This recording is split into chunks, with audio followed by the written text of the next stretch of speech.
Hi, this is Annie Fox for Family Confidential, Secrets of Successful Parenting. My guest today is Caroline Greene.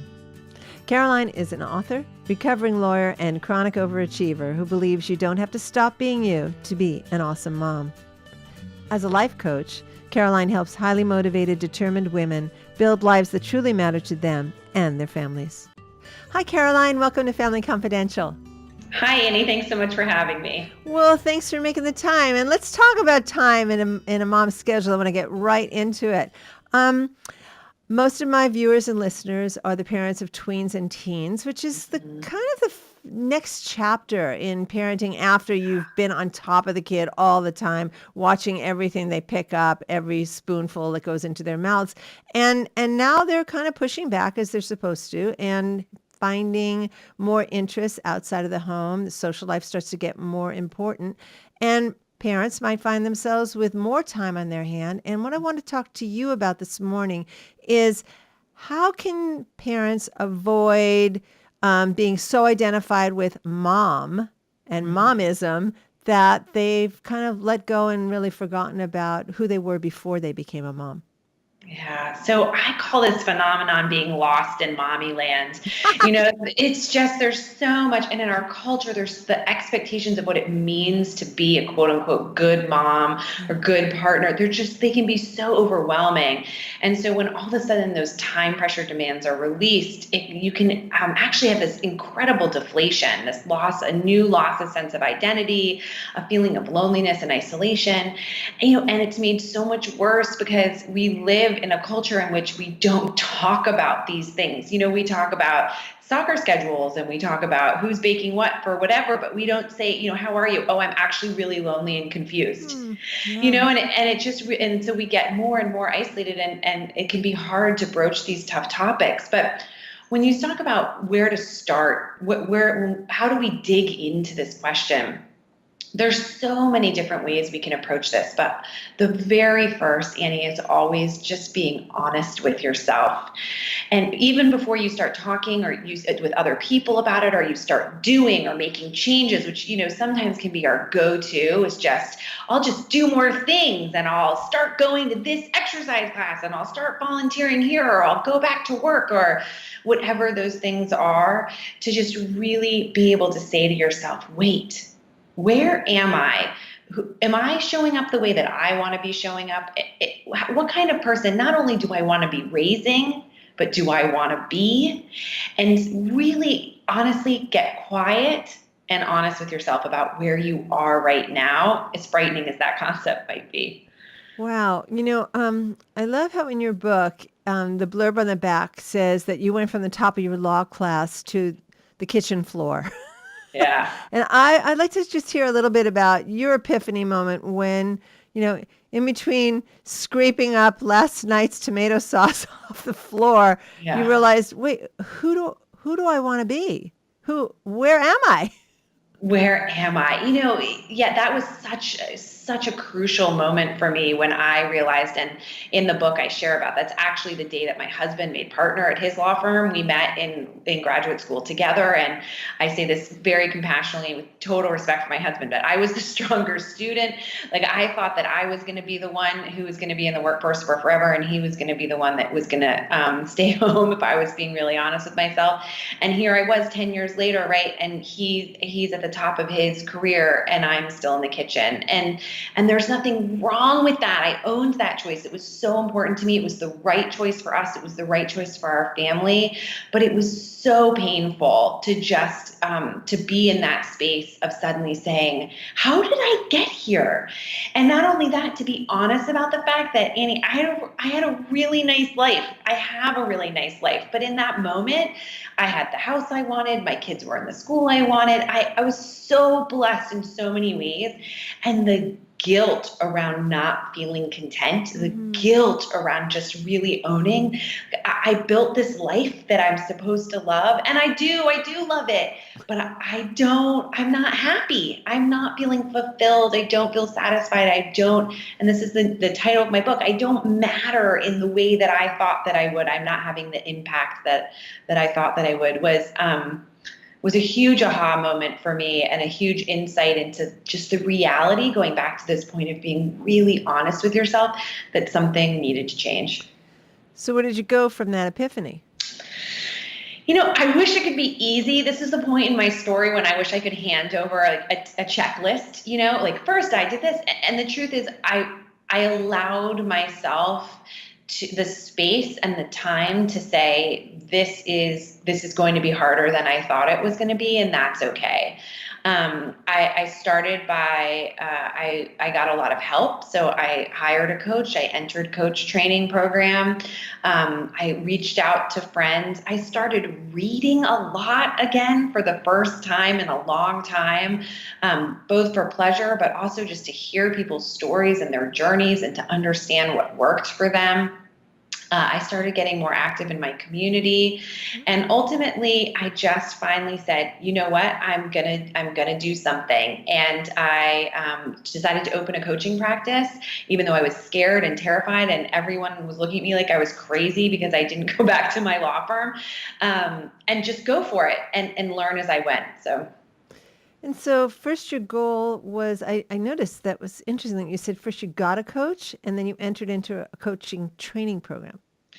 Yeah, so my timeline, I'll be more specific. So the first thing that happened to me was I found the work of Dr. Martha Beck, who is a writer, a Harvard-trained sociologist, and she's written a number of books, Finding Your North Star, Steering by Starlight, and I found her work. And I felt when I read her books like I had been heard and seen for the first time in a really long time. And so I actually, in my head, I equate her as my first coach, but I obviously didn't hire her. She's an author, and I actually reached out to her coach training program was first. And I joke all the time, I never thought I'd be a coach. But I figured out how much it would cost to keep paying my therapist or to train myself to help myself, and it was Better. cheaper to actually just get the skills. And so I entered really from this place of just not wanting to be a coach, but really just to help myself. And then shortly thereafter, after finding Martha and then entering her coach training program, then I hired my first coach about 2 or 3 months into the training program. Okay, so let me ask you something. I'm taking the point of view of people who are listening to this and that you're speaking to them. There's this kind of vague malaise about, I have the trappings of the life that I imagine for myself. The healthy relationship, the kids who are doing well, the home environment, all of that stuff. Mm-hmm. And yet I feel like something's missing. So my question then is, when you start to have these feelings and you then take these feelings into a conversation with a partner who obviously is being supported in large part by what you're doing on the home front, how did that come down? So I've got to tell you, I literally married a saint. I always tell people I'm so glad that God chose my husband, not me, because he's much better taste than I do. And he was so great. It was hard because at first, what he heard was I'm not happy. Mm-hmm. And he worked so hard to provide that stability and happiness, and he was happy, right? So at the beginning, there was this, he was afraid. I mean, I think it boils down to a fear on the partner's part. Yeah. But once we got through that, and once he really heard, it's not that I'm unhappy with you, I'm not unhappy with the kids, I don't want to pack up the car and move to Florida by myself. I just I need something else in my life. He was really welcoming and supportive. I'm very, very lucky that there was a lot of room there for him. He consistently says, do whatever it's going to take to make you happy. And he recognized really early on that when I'm happy, he's happier, the kids are happier. I mean, that old adage, when mama's happy, everyone's happy, is actually really true. Except I don't really buy happiness. To me, represents a sort of a fleeting short-term sensation. And really what this journey has been about for me and for us as a family is reconnecting with joy, reconnecting with that deep, grounded sense of meaning and purpose and lightness and freedom, all of these things that go beyond sort of that you don't have to be happy all the time. You don't have to smile all the time, but you can still feel that sense of grounded contentment and joy. And so I'm very lucky that he received it. Okay, Very so powerful. I'm guessing now that you are a coach that you sometimes encounter people whose partners are not so saint-like. Yeah, What kind absolutely. of Absolutely, yeah. Because as you say, change can be really threatening, especially for the person who doesn't feel like they have a problem. They're like really cool with the way things are, and you are the one who is saying, we need to mix things up here. So, what advice do you give to the people that you coach who say, I'm into this, Caroline, and I went home and we had the conversation, and wow, it did not go down well? Yeah, so in coaching, a lot of what we look at is we first recognize that how we're showing up in the conversation and how we're showing up in the relationship. So it's not to say that the other partner doesn't have to take responsibility for his or her own actions or feelings, but that we start with ourselves. And one thing that people really don't realize is that a lot of time people reflect back to us our own emotional state. And so just without even realizing it, it's actually a biological process rooted in what's called mirror neurons. And so the way I talk about this is if you go to your friend and you say, yeah, I have this opportunity to do this thing, but I'm really not sure if it's very good. This is how 99% of the time, this is how they'll react. Yeah, I'm not sure either. Like, what do you think about that? They'll actually emotionally meet you where you are. Whereas like you call the exact same friend and you say, I have this amazing opportunity. I'm so excited. And Chances are they're they're actually going to excited for say, you. oh my gosh, that's so exciting, right? And that's just normal human, that's just the way we connect relationally, Yeah. is that we meet people in the emotional spot that they're in. So when there's that disconnect, one of two things is often happening. One, we're actually not owning our own fear, our own reservations, Mhm. and so we're actually showing up with this energy of like, I don't know how you're going to feel about this, and I feel like maybe I'm being selfish because I'm threatening the status quo, and this is making me uncomfortable. And so they're actually just echoing back your deepest fears, and then we get mad at them, Mhm. because they're actually saying the things that we're thinking but we're So not interesting. saying. So that's one of the first things that I flesh out with a client is, okay, where is this really coming from? The Mhm. second phase is if you've done that work and you're like, no, no, no, trust me, Caroline, like I'm showing up excited and they're showing up not supportive. And we can really say that that's actually what's happening, which sometimes it is. Mhm. Then it really comes down to boundary drawing. I mean, this is a word that gets thrown out all the times, but of how to compassionately and clearly navigate that you respect where they're coming from, you understand what's important to them, but that you have also been setting unhealthy boundaries for yourself by sacrificing too much of what's important to you, and that's going to change, and that you're very sorry that that's going to cause discomfort, but it's a little sorry, not sorry. You're sorry that they're going to be uncomfortable and you're happy to work with them moving forward, but really help them adjust to the reality this change is happening. Yeah, I just want to interrupt for a second because it sounds like this doesn't have to be an overnight 180-degree switch. And if you can listen well and really with compassion to what your partner's saying and find out what their priorities are in terms of stability in the family, traditions, things like that really make us feel like we are a family, then you can certainly negotiate and say, okay, that's important to me as well. And here's what I'm willing to do. Dinner 3 nights a week, blah, blah, blah. And I will continue doing that.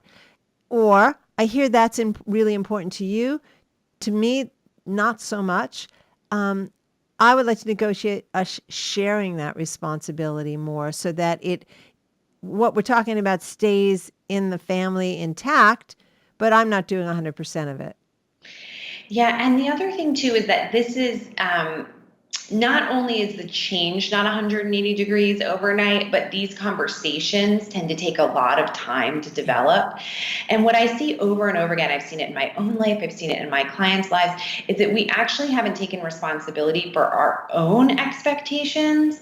So if we've grown up in families where, let's say, women have our moms cooked all of the meals, or if they didn't cook them, they were responsible for making sure the rotisserie chicken was picked up and put on the table, whatever that we're just going to own that without even realizing it, no matter, and I always say, like, I was a feminist studies major in college. Like, I said I was never going to get married in the first place, let alone, and then here I was 10 years later, right on the kitchen floor, doing everything, running the house completely. Like, maybe my husband took out the garbage, but that was about it. Like, there was no real sharing. Mm-hmm. But over time, what we were able to see was that I was the one who set up those expectations, and he liked them. I mean, why not? It Why made not? his If life someone's taking really care of you, why simple, not? you know?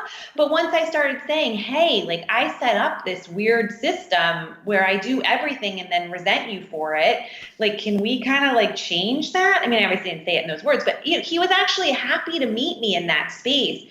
But it took time, and most importantly, it took recognizing that when we turn to blame, when we turn to you never helped me with anything, that is going to create a defensive reaction. It's never going to move the conversation forward. And here's the thing that's so hard to hear and so hard to understand, especially when we're new to this type of stuff, that when we're blaming people, we're actually 98% of the time angry at ourselves for something. For having it let it go this long in that direction. You bring up a really interesting point, because while you're having these ongoing conversations, I picture kids watching and listening, and what is it that you're modeling when you're standing up for yourself? What is it that you're modeling when you listen and participate in a conversation compassionately with a partner, even if the subject matter is uncomfortable?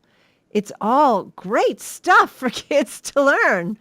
It's so important. And it's so interesting, actually, Annie, is that I interviewed, I don't remember the exact number, probably 35 women before I wrote my first book, sort of hear what their experiences were with this. And over and over and over again, what I heard was that they had expectations of themselves that they blamed their husbands for, and that the thing that moved them to change was that as their kids started getting older, they started looking around and saying, I'm not the woman, wife, partner that I want to model for my children. That, that I want to show up. I want to show up, whether it does, and we're not talking about this equal partnership, doesn't need to be a delineation of roles per se, who takes out the garbage, who doesn't, who works, who doesn't, but of what it means to model a true partnership in a family. By the way, whether your family is still intact or whether or not the parents have separated, you can still model this, what it means to work together in that familial bond of mutual respect, and having those hard conversations and coming to a compromise. And sometimes my kids actually are quite little right now. They're still 5 and 6, but we already have family meetings. And when we talk about these things, and sometimes I joke, I say to my husband, does everything have to be a democracy? Like, I thought we were the parents.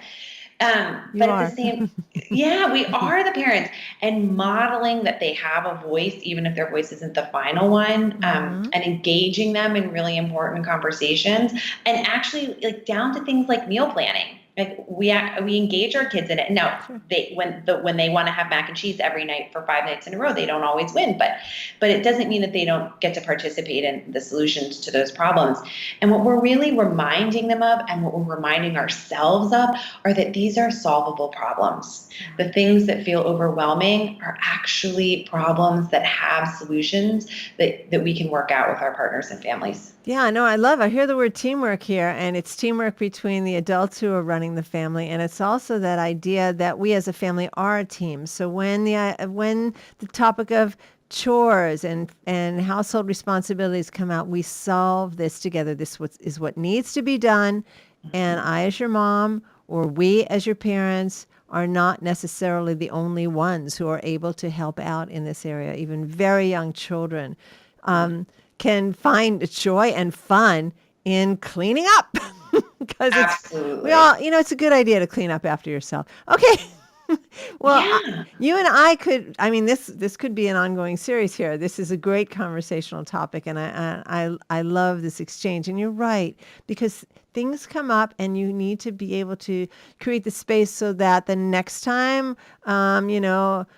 a very large dust moat comes in between you guys, and the space between you feels like there's something unsaid that needs to be said. You've already got the groundwork and the foundation and the mutual respect to be able to talk about it safely. Absolutely. I love it. Okay, Caroline, this was great. It zipped by. We have about 1 minute left, and I'd love for you to give our listeners and viewers an opportunity to learn where on the web they can learn more about your work. I can be found at www.carolinegreenecoaching.com. And I'd be happy for anyone watching or listening to drop me an email at caroline@carolinegreenecoaching.com. I always love hearing people's stories and where they are in their journeys. And I'm also on Facebook at carolinegreenecoaching.com. And Annie, I'd love to offer anyone who's watching or listening a free copy of Matter. They can just email me at the email address that I mentioned and mention that they heard about the offer on the show and put Matter in the subject line, and we'll get a copy out to them. That's so generous. Thanks so much, Caroline, and thank you for your work and for this time together. Thanks for having me. Bye. This is Annie Fox for Family Confidential. To learn more about my work with tweens, teens, and parents, visit anniefox.com. And check out my parenting book, Teaching Kids to Be Good People. And my latest book for tween girls, the Girls Q&A book on friendship, 50 Ways to Fix a Friendship Without the Drama. And please rate us on iTunes. It helps other folks find the show. Family Confidential podcast is produced by Electric Eggplant, creators of books and apps for parents, kids, tweens, and teens. And tune in next time when my guest will be school counselor and Washington Post columnist Phyllis Fagel. Until next time, happy parenting.